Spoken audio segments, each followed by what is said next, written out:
Hello, my name is Eric Murphy, and this is my project on educational linguistics, and specifically how educational linguistics can destroy other cultures and the dangers that come along with that.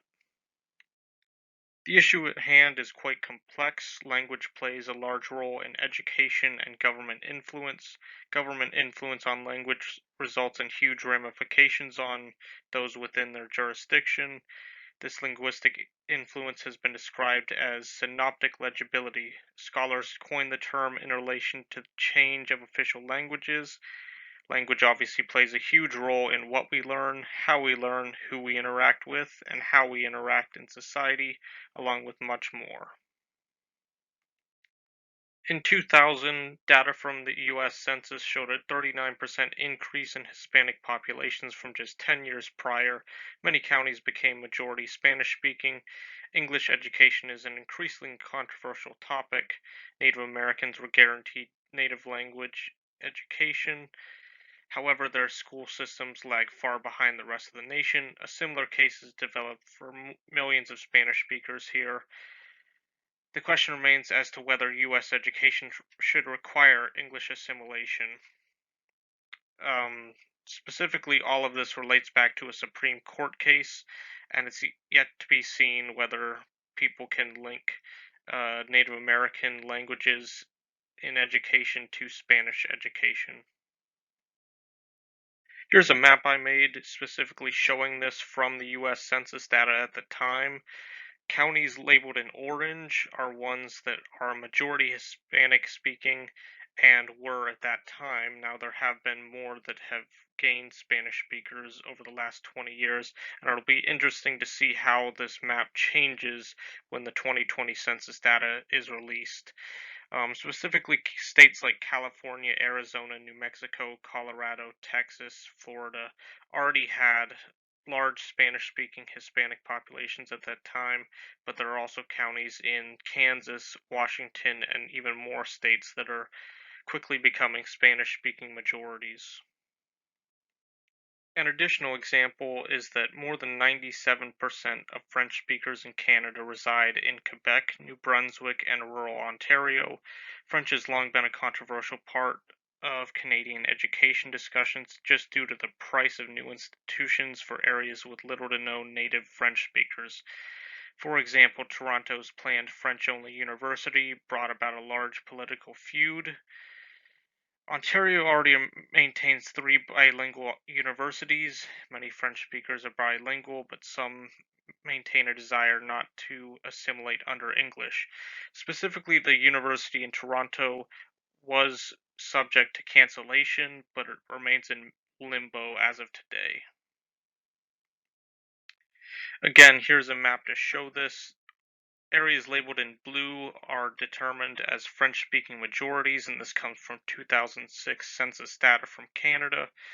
Now, areas that do not have blue over them do not necessarily mean that they are English-speaking regions, but instead they could be vast areas of unpopulated wilderness. For example, large regions of northern Quebec have essentially no one in them. Um, but you can see that most people in Quebec, along with New Brunswick, that's where the vast majority of French speakers live. There are some parts of rural northern Ontario that have French speakers in them as well. Moving on to a historical example, in the 19th century, the Third French Republic sought to further their control on what was then French Indochina, now the countries of Cambodia, Laos, and Vietnam. They did so by replacing the Chinese alphabet with Romanized Vietnamese, known as Quoc Ngo in Vietnamese. Notably, this power grab brought them into direct military clashes with the Chinese forces of Ngu Dan Cao and Liao Yongfu. Vietnam maintains 106 living languages today, but nearly all are dying off. Vietnamese is the primary language of the nation and is this is essentially true in major cities where the vast majority of the population resides. Again, here's a map to show this that I made. It includes the 6 provinces of French Indochina, um, now the modern day countries of Vietnam, Laos, and Cambodia. You can see labeled in red where Vietnamese speakers lie. Now, that does not comprise the vast portion of Vietnam. There are regions that don't have them uh, as their main language, but this comprises the vast majority of the population within the areas labeled in red, specifically the cities of Ho Chi Minh City and Hanoi, where the vast majority of the populations all live and have congregated in the last few decades. Another historical example also takes place in the 1800s in the country of Hungary. Hungary specifically implemented language laws to both educate and assimilate the Slavic and Romanian minorities. The percentage of mother tongue Hungarians rose from just 46.6% to 54.5% in just 3 decades. Ultimately, Hungarians were not the only quote unquote accepted culture in the area. The Transylvania Saxons and the Danube Swabians, along with other various Germanic diasporas, were also given preferential treatment.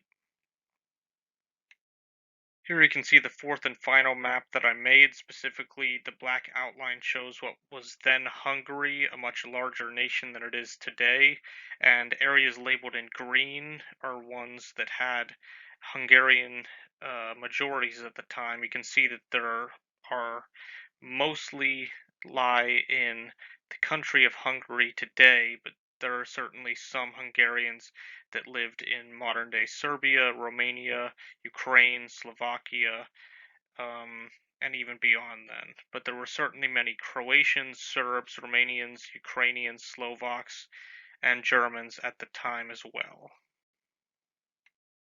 For my concluding thoughts, it's important to note that language is a vital part of how society evolves. A governmental body can use it to destroy other cultures in place of a quote unquote accepted one. Large scale decisions on official language policies should not be taken lightly.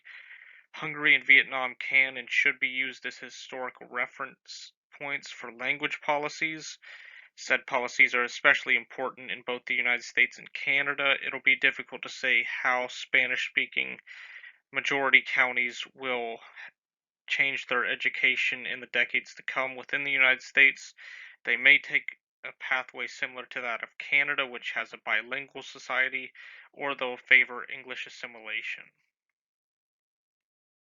I'd like to thank you for watching. I've been Erik Murphy, and I hope that you found this presentation to be educational and enjoyable.